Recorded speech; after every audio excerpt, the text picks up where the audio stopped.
Hello everyone, this is Soumik and you're watching yet another episode of Detox, where we discuss about economy, defense and technology. In today's episode, I'll be briefing you about the recent war between Azerbaijan and Armenia.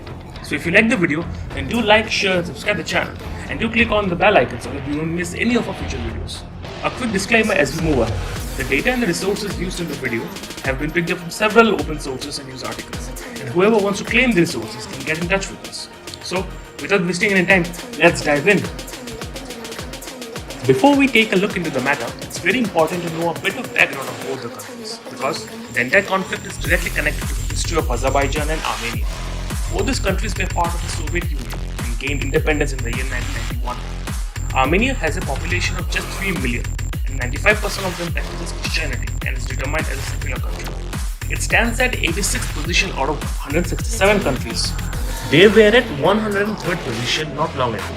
But the Velvet Revolution in 2018 changed the face of the country, where around 3 lakh people came onto the streets to formulate a peaceful protest led by Nikol Pashinyan, who set up his My Step protest on 31st March from Gyumri sporting a khaki t-shirt. Only a couple of dozen people joined him, but the number increased. It was the first time post-independence that Armenians were hoping for a better future.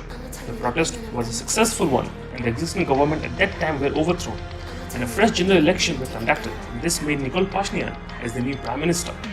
This revolutionary protest was a successful one, without even firing a single bullet, that helped them to climb the democracy index in a great way. On the other hand, Azerbaijan is a neighbor to Armenia, Russia, Georgia, and a small region with Turkey. It has a population of some 10 million people, and around 99% of them follow Islam.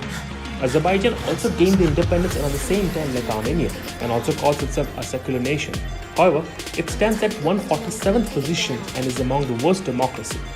Azerbaijan has been under dictatorship, a caviar diplomacy to charm the European nations with its important oil and gas clients, and in return, the European governments have turned blind to Azerbaijan's constant human rights violations.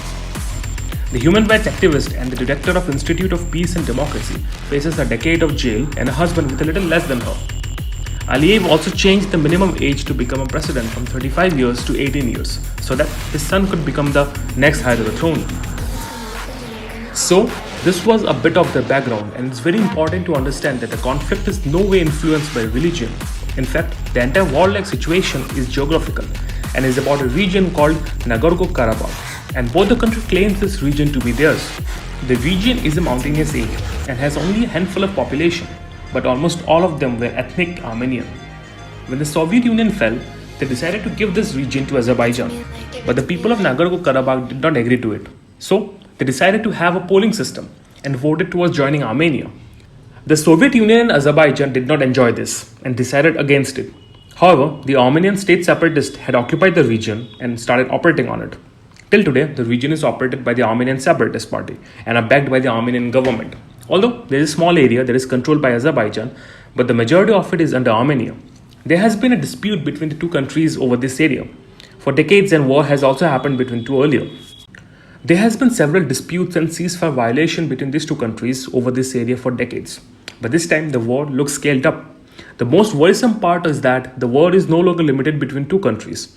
Russia and Turkey are also openly intervening in this. While Turkey is in support of Azerbaijan, Russia has spoken of ending trade relations with the two countries. Violence between these two countries has now reached a frightening level. Dozens of people have died in this war, which started last Monday. According to the officials, after the army killed 26 people, the total number of dead has crossed 80. Both the countries are increasing their troops at the war front. Russia led a ceasefire agreement over the conflicted Nagorno-Karabakh region. Armenia and Azerbaijan has accused each other for violating the truce on Saturday, October 10th. As per reports, the ceasefire agreement called for an end to the worst outbreak of the conflict in more than a quarter century. Armenia and Azerbaijan called out each other for violating the truce that took effect at 8 GMT, highlighting the new attacks in the region. Both the countries have been blaming each other for these violations. The Armenian military accused Azeri forces for shelling the area near Kapan that claimed their life. In response, the Azerbaijan's defense ministry rejected the claims and called it as a provocation. In addition, the Azerbaijani forces accused the Armenians for striking missiles in the Tatar and Adgam region, and added that Armenia attempted to launch offensives in the Adgarian Tatar and the Fizuli Jabral areas. The entire situation has been politicized by superpower interventions.